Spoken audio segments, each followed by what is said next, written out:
پہلا سیگمنٹ جو ہے صحبت باولیاء کے تحت آج ہم بات کریں گے رمضان المبارک کے بارے میں۔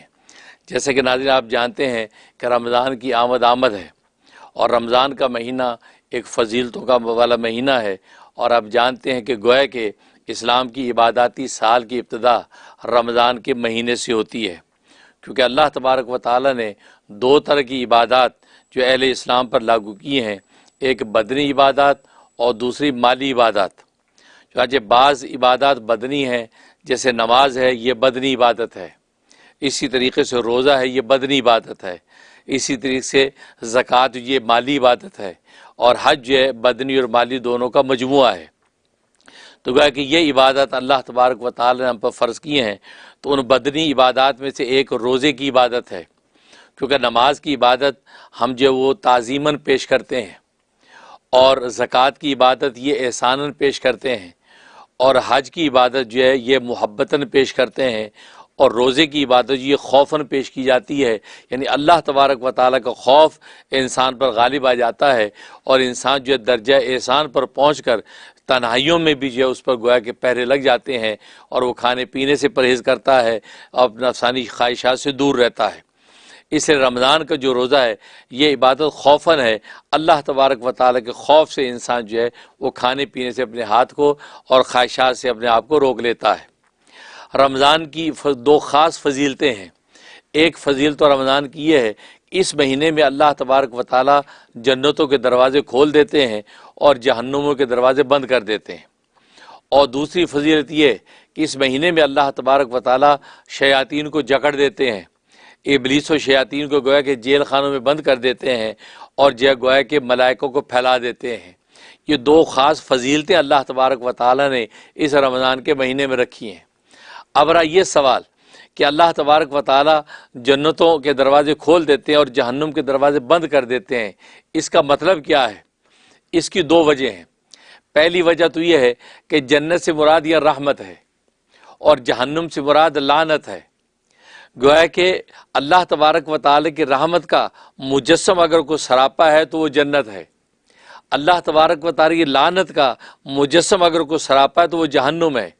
تو کوئی یہ کہنا کہ جنتوں کے دروازے کھول دیے جاتے ہیں، اس کا مطلب ہے کہ اللہ تبارک و تعالیٰ کے رحمت کے دروازے کھل جاتے ہیں، اور اللہ تبارک و تعالیٰ کی رحمتوں کا نزول ہوتا ہے، اور اللہ تبارک و تعالیٰ کی جو جہنم جو ہے بند کر دی جاتی ہے، اس کا مطلب اللہ تبارک و تعالیٰ کی جو لعنت جو انسانوں پر دھرتی پہ نازل ہوتی ہے وہ روک دی جاتی ہے۔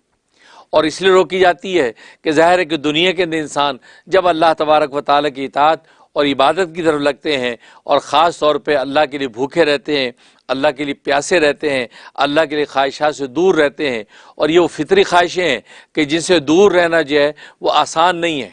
یہ مشکل راستے کو اختیار کر کے اپنے نفس کے جو ہے وہ گئے کہ وہ جال کاٹ کے نفس کی گردن پہ قدم رکھتے ہیں، تو ان کا دوسرا قدم اللہ تبارک و تعالیٰ جنت میں پہنچا دیتے ہیں۔ اس لیے ایسا ماحول پیدا ہو جاتا ہے کہ اللہ تبارک و تعالیٰ رمضان کے اندر اپنی رحمتوں کا نزول کرتے ہیں اور لعنتوں کو روک لیتے ہیں۔ اور دوسرا مطلب یہ ہے کہ اللہ تبارک و تعالیٰ جو ہے اس مہینے کے اندر چونکہ اہل اسلام کو یہ توفیق دیتے ہیں کہ یہ اجتماعی عبادات کا اہتمام کرتے ہیں، چنانچہ تراویح کے اندر یہ اجتماعی طور پر اللہ تبارک و تعالیٰ کا کلام سنتے ہیں، اور اسی طریقے سے روزے کے افطار کے وقت جو ہے اجتماعی طور پر بیٹھ کر روزے کا گویا کہ افطار کرتے ہیں۔ سحری کے وقت میں وقت متعین ہے، سحری کے وقت میں گویا کہ ہر گھر کے اندر لوگ اللہ تبارک و تعالیٰ کے بھوکے ہو رہنے کا جذبہ قائم کرتے ہیں۔ تو سحری جب کھاتے ہیں تو یہ جذبہ قائم کرتے ہیں کہ اس لیے کھا رہے ہیں تاکہ آنے والے جو اوقات کے اندر بھوکے رہیں گے اللہ کے لیے، اور افطاری جو کرتے ہیں اس میں یہ جذبہ ہوتا ہے کہ اب تک جو ہم بھوکے رہے ہیں اس کے گویا کہ ازالے کے طور پہ ہم جو اس وقت کھانا کھا رہے ہیں، اور وہ بھی اللہ تبارک و تعالیٰ کے امر سے۔ یہی وجہ ہے کہ آپ جانتے ہیں کہ افطار میں دیر کرنے کی اجازت نہیں ہے۔ افطار میں اگر آپ نے دیر کی تو اس میں گویا کہ کراہت پیدا ہو جاتی ہے، حالانکہ انسان جو سارا دن اللہ کے لیے بھوکا رہتا ہے، عین افطار کا جب وقت ہو گیا اس میں اگر انسان یہ سوچے کہ کوئی بات نہیں، یا 2-4 منٹ کے بعد روزہ کھول لیں گے، کوئی اتنی جلدی کیا ہے، سارے دن جو بھوکے رہیں، نہیں، اللہ تبارک و تعالیٰ کو یہ گوارا نہیں، کیونکہ آپ اپنی طبیعت سے 5 منٹ لیٹ کھا رہے ہیں، آپ شریعت کی وجہ سے نہیں کھا رہے، شریعت نے تو آپ کا وقت متعین کر دیا تھا، اسی وقت اب آپ کو افطار کرنا ہے، کیونکہ اللہ تبارک و تعالیٰ کا امر متوجہ ہے۔ اور یہ سارے دن کا بھوکا رہنا، پیاسا رہنا، یہ آپ کا اپنی ذات اور طبیعت کے لیے نہیں ہے، یہ اللہ تبارک و تعالیٰ کے رضا اور شریعت کے لیے تھا۔ لہذا کھانے کا جب افطار کا آئے تو فوراً یہ افطار میں جلدی کرے، اور یہ جلدی کرنا اللہ تبارک و تعالیٰ کو اس لیے پسند ہے کہ یہ میرے امر اور میری چاہت کے لیے جلدی کر رہا ہے، یہ اپنی طبیعت کی وجہ سے جلدی نہیں کر رہا۔ اگر طبیعت کی وجہ سے جلدی کرتا تو 16-15 گھنٹے بھوکا کیوں رہتا؟ 15-16 گھنٹے بھوکا رہا، اس کا مطلب طبیعت پر یہ غالب آ کر یہ اللہ تبارک و تعالیٰ کے رضا کے لیے عین وقت پہ روزے کو افطار کر رہا ہے۔ اس لیے فرمایا کہ افطار کے وقت میں اجتماعی طور پہ سب جو افطار کرتے ہیں اور اجتماعی عبادت میں اللہ تبارک و تعالیٰ کو پکارتے ہیں، تو روئے زمین پہ انسان جب اکٹھے ہو کے اللہ کو پکارتے ہیں تو اللہ کی رحمت جوش میں آ جاتی ہے۔ اللہ کی رحمت جب جوش میں آتی ہے تو یہی مطلب ہے جنتوں کے دروازے کھلنے کا، کہ اللہ کی رحمت کی بارش نازل ہونے لگتی ہے، اور اللہ کی رحمت کی جب بارش نازل ہوتی ہے تو اللہ کی رحمت کا جو مجسم مقام ہے، منجمد مقام جو ہے اللہ تبارک و تعالیٰ کا، وہ کیا ہے؟ وہ جنت ہے۔ تو وہ کہ اللہ تبارک و تعالیٰ جنت کا فیصلہ کر دیتے ہیں تو انسان کو جنت ملتی ہے۔ اس لیے جو فرمایا کہ اس وجہ سے کہ یہ دو ایسی وجہ ہیں جس کی وجہ سے گویا کہ یہ جنتوں کے دروازے بند کیے جاتے ہیں، اور جنتوں کے دروازے کھولے جاتے ہیں اور جہنم کے دروازے بند کیے جاتے ہیں۔ اور دوسری خصوصیت رمضان کی فضیلت یہ ہے کہ شیاطین کو جکڑ دیا جاتا ہے، شیاطین جکڑ دیے جاتے ہیں، ملائکہ پھیلا دیے جاتے ہیں۔ یہ کیوں؟ اس کا مطلب یہ ہے کیونکہ انسان کی فطرت ہے، جب اس پر بہیمیت غالب آتی ہے تو اسے گناہ ہوتے ہیں، کیونکہ انسان اصل میں یہ ملکوتیت اور بہیمیت کے مجموعے کا نام ہے۔ یعنی ملائکہ یہ ملکوتیت سے متصف ہیں، اور یہ حیوانات یہ بہیمیت سے متصف ہیں۔ حیوانات بہیمیت کے تحت چلتے ہیں، اپنی طبیعت پہ عمل کرتے ہیں، اور ملائکہ یہ ملکوتیت پہ چلتے ہیں۔ یہ ایک ملائکہ نورانی ہے، یہ اللہ تبارک و تعالیٰ کی خاص جو ہے وہ ملکوتیت کی شان میں رہتے ہیں۔ لیکن انسان ان دونوں کے درمیان میں، اس میں فرشتوں جیسی ملکوتیت بھی ہے، اس میں حیوانوں جیسی بہیمیت بھی ہے۔ جب اس میں ملکوتیت غالب آتی ہے تو یہ اللہ تبارک و تعالیٰ کا تقوی اور نیکی اختیار کرتا ہے۔ جب اس پر بہیمیت غالب آتی ہے تو یہ گویا کہ نفسانی خواہشات میں مبتلا ہو کر معصیت اور گناہ میں مبتلا ہو جاتا ہے۔ اب اس رمضان کے مہینے میں شیاطین جکڑ دینے کا مطلب یہ ہے کہ انسان جب اللہ کے لیے بھوکے رہتے ہیں، اللہ کے لیے پیاسے رہتے ہیں، اللہ کے لیے خواہشات سے دور رہتے ہیں، تو نتیجہ یہ کہ شیطان جو بہیمیت کی وجہ سے ان کو گناہوں میں مبتلا کرتا تھا، وہ بہیمیت ان کی مغلوب ہو جاتی ہے، ان کی نفس کشی ہو جاتی ہے۔ جب بہیمیت مغلوب ہوتی ہے تو ان سے گناہ صادر نہیں ہوتے، بلکہ عام طور پہ انسانوں سے نیکیاں صادر ہونے لگتی ہیں۔ گویا کہ رمضان کے مہینے میں گویا کہ غافل سے غافل انسان بھی اللہ تبارک و تعالیٰ کی یاد میں اور اللہ تبارک و تعالیٰ کی عبادت میں لگ جاتا ہے۔ کچھ نہ ہو تو کم سے کم وہ روزہ رکھ کے، نہ کھا کے، نہ پی کے، اور خواہشات سے دور رہ کے اپنے رب کو راضی کرتا ہے۔ تو اس لیے فرمایا کہ شیطان جکڑ دیے جاتے ہیں، مطلب شیاطین کا زور نہیں چلتا، کیونکہ بہیمیت مغلوب ہو گئی، ملکوتیت غالب آ گئی۔ کیونکہ بھوکا رہنا یہ فرشتوں کی شان ہے، پیاسا رہنا یہ فرشتوں کی شان ہے، خواہشات سے دور رہنا یہ فرشتوں کی شان ہے۔ کیونکہ اس کے اندر ملکوتیت کی شان پیدا ہو جاتی ہے، فرشتوں جیسی شان پیدا ہو جاتی ہے، اور دنیا کے اندر جو فرشتے نازل ہو کر پھیل جاتے ہیں، یہ بھی گویا کہ ایک طرح کا فرشتہ ہو جاتا ہے۔ اب ان کی صحبت اور رفاقتوں کے ساتھ جو ہے یہ گویا کہ تقوی و ورع کی منازل کو طے کرتا ہے۔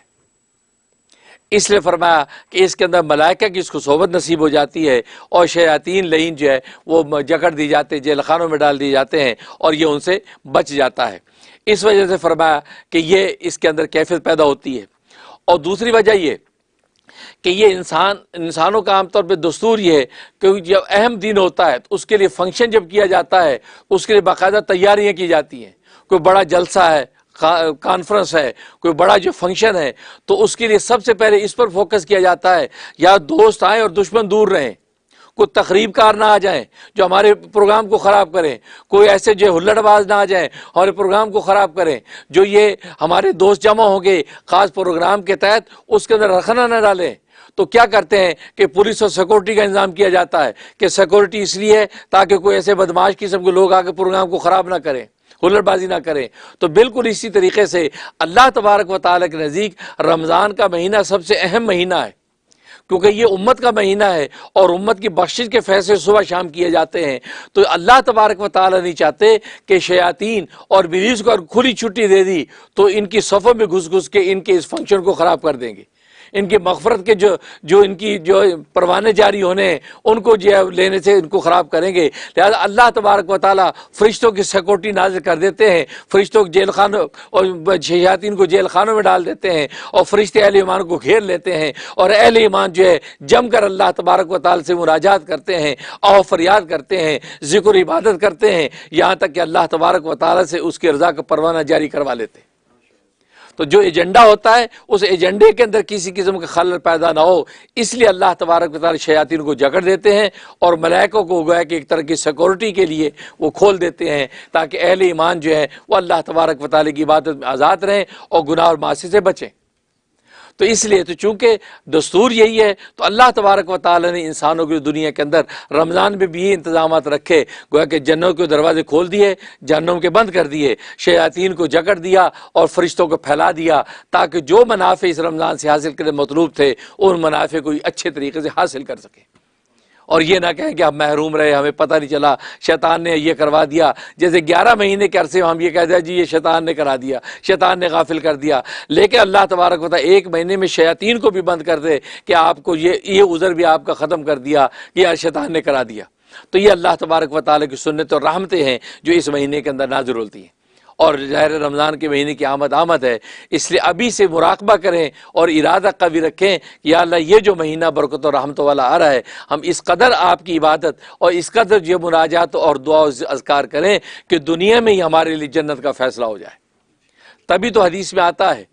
کہ ہلاک ہو گیا وہ شخص جس کو رمضان کا مہینہ ملا اور اس کی مغفرت نہیں ہو سکی۔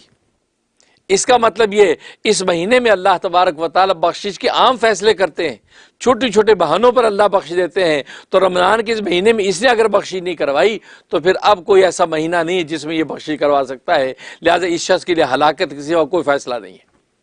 اس رمضان کا مہینہ بہت اہم ہے۔ اللہ سے دعا ہے کہ اللہ تبارک و تعالی ہمیں رمضان مبارک کی پوری برکتیں اور رحمتیں لوٹنے کی توفیق عطا فرمائے اور ہمیں ہمت عطا فرمائے، ہم اس کی ذکر و عبادات، قرآن کریم کی تلاوت، اور جیسے کہ حدیث میں آتا ہے کہ اس مہینے کے اندر 4 چیزوں کا اہتمام کریں۔ ایک تو کثرت سے کلمے کا ورد کریں، لا الہ الا اللہ محمد رسول اللہ، کثرت سے کلمے کا ورد کریں۔ دوسرا فرمایا کثرت سے استغفار کریں، استغفر اللہ استغفر اللہ ہر وقت پڑھیں۔ اور دوسرا فرمایا، تیسرا فرمایا 2 دعائیں کریں، جنت کو مانگیں کہ اللہم انی اسألک الجنہ، اے اللہ میں جنت کا سوال کرتا ہوں، مجھے جنت عطا فرما۔ اور فرمایا کہ جہنم سے پناہ مانگے، اللہم انی اعوذ بک من النار، اے اللہ میں جہنم سے پناہ مانگتا ہوں۔ تو گویا کہ 2 دعائیں کریں، ایک جنت کو مانگنے کی دعا اور دوسرے جہنم سے پناہ کی دعا، اور 2 جو ہے ذکر کریں، ایک لا الہ الا اللہ کا کثرت سے ذکر اور دوسرا استغفار کا کثرت ذکر۔ استغفار کے اندر آپ استغفر اللہ بھی کہیں، یہ بھی استغفار میں شامل ہے، لہذا صبح شام چلتے پھرتے ہر استغفر اللہ روزے کی حالت میں کہتے رہیں۔ اور یہ بھی ہے کہ پورا استغفار پڑھیں، استغفر اللہ الذی لا الہ الا هو الحی القیوم واتوب الیہ، یہ بھی پڑھ سکتے ہیں، یا استغفر اللہ ربی من کل ذنب واتوب الیہ، یہ بھی پڑھ سکتے ہیں۔ تو نبی کریم صلی اللہ علیہ وسلم نے ان 4 چیزوں کا خاص طور پہ تاکید فرمائی کہ رمضان کے مہینے میں ان 4 چیزوں کی کثرت کرو تو آپ کو اس رمضان کے پورے منافع حاصل ہو جائیں گے۔ اللہ سے دعا ہے کہ اللہ تبارک و تعالی عمل کرنے کی توفیق عطا فرمائے، آمین یا رب العالمین۔